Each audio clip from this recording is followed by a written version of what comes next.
Hello, this is Einar from Unity Center again, and today I'm very excited because we have Polly Higgins here.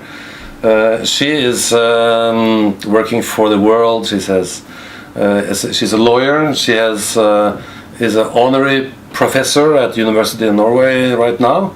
We're traveling around, and she's working. She says she's a lawyer for Mother Earth, and that's fantastic. And she's trying to get lots of help around the whole world to stop the polluting and all these things. So on the website everything says Ecocide. Can you explain that a little bit? What do you mean by that? Yeah, what I'm doing is I'm giving legal definition to the word. So the word ecocide has been around since the 70s, possibly earlier, but it's never been legally defined. Amazingly, it isn't a crime yet to cause mass damage and destruction to the earth.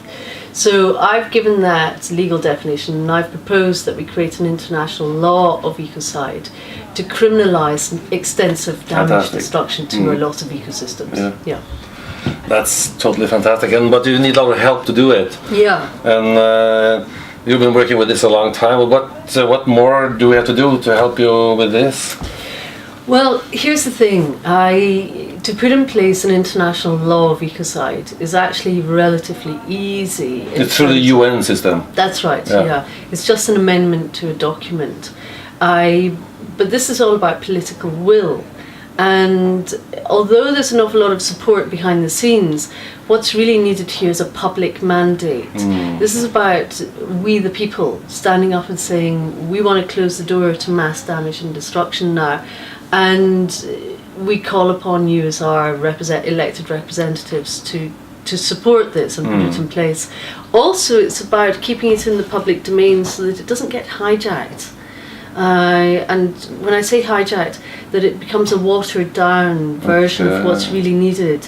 Because really what I'm doing here is I'm using law as a bridge to putting people and planet first, and really closing the door to profit that arises out of mass damage and destruction. Closing the door to decision making that arises out of and creates mass damage and destruction. And this is really about putting in place a legal duty of care.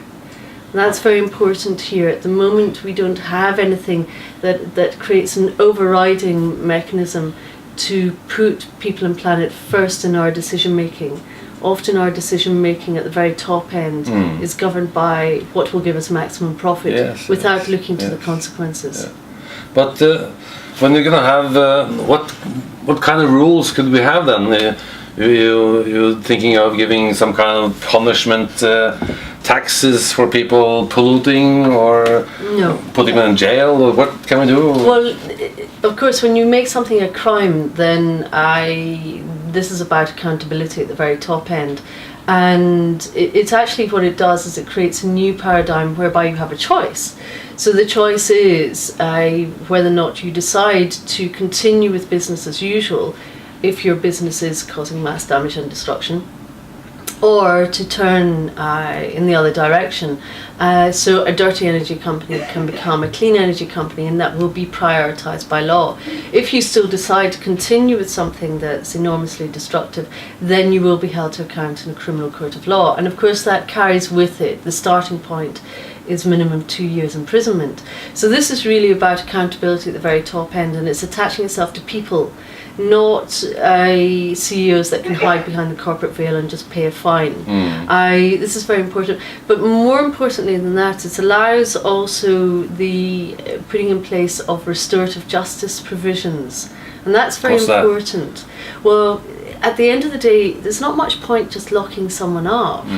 It's about restoring that which has been destroyed, and yes, that may take thousands of years when you're looking at the Amazon or the Athabasca tar sands, but it's about starting that, and also actively making decisions as to if you do have a company that's decided to continue with Ecocide, whether or not that company must be closed down, or whether or not it can be ordered to go in there and start the restoration itself.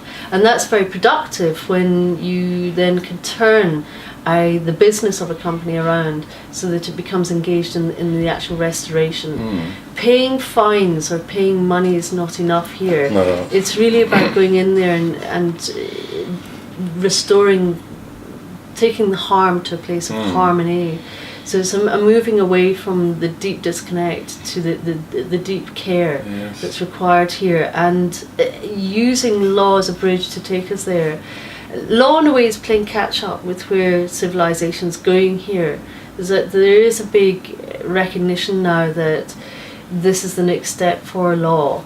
And in a way what we're seeing is that society is beginning to wake up and understand that we can't keep on just destroying the earth, because actually not just our health and well-being, but the well-being of all beings is intimately connected. You just have to look at the bees to know this. Colony collapse disorder adversely impacts our health and well-being as well. Suddenly 70% of our foodstuff will be gone. And you know, the interesting thing here is it's not about throwing money at it. It's about stopping that which is harmful, whether or not that's chemicals, pesticides, Roundup, the use of GM, the use of maybe, you know, how we're actually engaging with conversation with each other. So mobile phone interference, I've seen that directly standing beside a group of beehives, and how bees suddenly become utterly disorientated through the use of phones. So what we're doing just now is we're using harmful technology, but for us to be able to move to a place where we are no longer using harmful technology and we've replaced it with something that's so much better than just benign, but actually is beneficial, will require enabling legislation to help us get there, so that the good guys can do the good stuff. But how do you get this kind of law to work in the whole world? You have to do it in the UN. But how do you get the UN to make this kind of law? Okay, so this is the practicalities. All it needs is for one head of state to call for an amendment to the Rome Statute. The Rome Statute is the governing document, possibly one of the most important documents we have in the world, that's codified the existing international crimes against peace. So it's codified genocide, war crimes, crimes against humanity, also crimes of aggression is on there. So I'm saying there's a missing fifth crime against peace, and that's ecocide.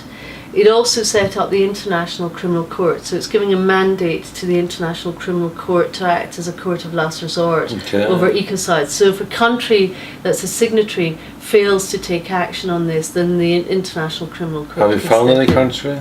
Well, here's the interesting thing. Last year I had meetings at the UN, a whole week of meetings, and we actually had a head of state who very nearly stood up and spoke out, but at the very last minute pulled back because there wasn't enough of a public mandate. And the big fear is the huge weight of corporate lobbying coming down. So this is why I say it's really important that we the people stand up and speak out, really as voices for the earth here, on behalf of the earth, and make visible, it's the visibility, make visible the public mandate that we the people want this to happen, so that our leaders can stand up. So a lot of what I've been doing is preparing the groundwork. Last year I was invited by a group of nations to put in place a concept paper. How fast can we put this in place? We can have this tabled in 2015, and I say that we need a 5-year amnesty period while we build those votes. And all it needs really is 81 people in the world to make this law. It just 81 people in the UN, and that. Well, it just so happens they're heads of state. It doesn't have to be 81 heads of states. Yes. Yes, of course. Yes. Yeah. So it's any members of the United Nations who are signatories to this document. 121 countries are signatories to the Rome Statute. Norway is a signatory. But here's the interesting thing. When that document was being drafted, I didn't know it when I first proposed it, ecocide was on there. And at the 11th hour, it was withdrawn. In a closed-door meeting, it was announced it's going to be taken off as a peace crime and a war crime. And no reasons were given. One of the countries that objected to it being removed was Norway. Norway had said they wanted this law in place first time round. Okay. So Norway is a very key country second time round. This is about putting back in place that which should have been there all along. I didn't know this. So it just goes to show, you push down a good idea over here, boom, it pops up in somebody's head in a completely different country. Which prime minister was it that put it in place, tried to get it up in... I don't know. This was in the 90s. It was the drafting started in 1985 to 1996. So whoever was involved during that time, you'll have had a number of prime ministers, I'm sure, but they will have passed through. And I don't know which minister was involved. I don't remember. Maybe it was 1993 to 1996. I think we have your Gro key time. Brundtland was very environmental. Yeah, she would have. I'm sure, if she had any say in this, would have supported that at this time. So it would be interesting to find who that person was. But the important thing is unlike back then, everything happened behind closed doors. It still does, doesn't it? No. No. This is the thing. I have done everything I can to make this publicly visible. Everything I do is under Creative Commons license. It's open source. It's online. You can share this. You can make it visible. All of us can help make this very visible and make sure that this time round it doesn't just get shelved and hidden behind closed doors. Yeah. We take it out into the open. Unlike back in the mid-90s, we have the internet, we have Facebook, we have Google. We can share this, we can spread this, we can really take this out in a very big way and make it visible this time round. You have a number of websites. Yeah. I'll put it on the screen around here. This one that will fall down here. What was the website name with the button on? So we have Eradicating Ecocide. Okay, I'll put it on the side here, and there is a Facebook button on the top. Yes. Right now it's around 13,000 people on it, and we're going to help to get this number up so she can get more help. Yeah. So go in on this website and in the Facebook and sign up. It's very just to press the button, isn't it? Yes, it is. Just like buttons, no names. Your name comes up at some place, but in NSA maybe. Yes, but do you feel something's happening now, or you got any people in government in Norway helping you? Well, do you know, I've had the most amazing time here. I've been here for 2 months, and every day I'm in meetings, morning, noon, night, speaking. I'm here speaking tonight at Unity Centre, which is wonderful because this is my last public speaking engagement while I'm here in Norway. And I think it's really beautiful that particularly this is about unity, this is unifying people and planet. So it is my delight to speak here tonight. Yeah, fantastic.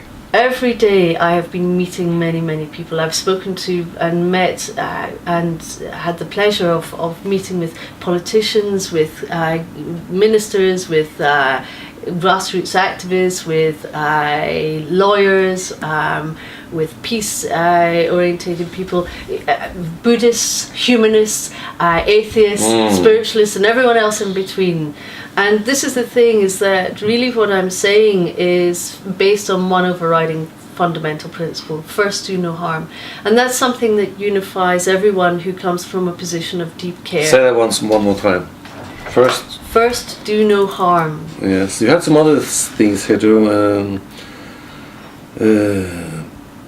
Interest of the people first. Yes. Dare to be great. Yes. Everybody. Yes. That's what we're working with here, to try to get people to be great through self-development. Well, this is fantastic, because really what I'm doing is I'm calling on our leaders, and not just our political leaders, but everyone that I'm meeting. Yes. I'm inviting to dare to be great, because something really happens when we dare ourselves to be great. Life brings those challenges for us to meet. And you know, it's not just about being on a public platform, being a pop star. This is really about being in service to something greater than the self. And I'm inviting everyone I meet to really to step into that place, because now more than ever The earth needs many, many of us to be voices for the earth. Yes. And to be a voice for the earth is about stepping into our greatness, each and every single one of us. Yeah. We have that opportunity now to do that. And one way to do it is Facebook. Yes.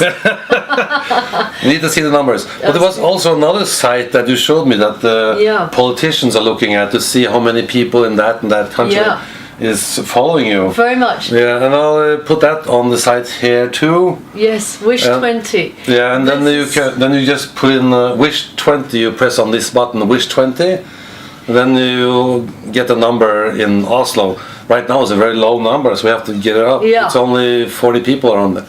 So if I don't understand where people are. Maybe people doesn't know about this site. Well, this is it. So my wish is by 2020 this law will be in place, and actually it's further than that. We end the era of ecocide. What I've done is I've created the legal pathway to get there. But everywhere I go, my politicians say, "Well, who is supporting this?" That's a 40-minute conversation. Or I can take them to the Wish 20 website and I can show the public mandate. Yes. So please make visible your support on the Wish 20 website. Yes. This really helps a lot, and this is very important. And also it's an opportunity for us to create a collective intent, a collective wish, the power of collective intent, and making it visible. And adding to that wish, what is that beautiful new world that our heart knows is possible? You know, add your comments to that and let it be known and let it be seen. Because this is our time, you know, this is our opportunity for us to stand up and speak out. And we can do this and share it. Yeah, time is getting short. It's so much damage now, we need to hurry up. Yes. The time is now. Yes, it is. Yeah. One last thing, people, I usually in our interviews we tell the object to give a message to the world. So now you can say whatever you like to the world. What would I like to say? Love this earth. I do, and dare to be great. I am, and it's bringing in wonderful challenges each and every time, each and every day. This is a magical new world. It's up to us to create it, co-create it together. So, yes, here's my invitation. Stand up, speak out, and dare to be great. Fantastic. Minor, thank you. Thank you very much. Thank you.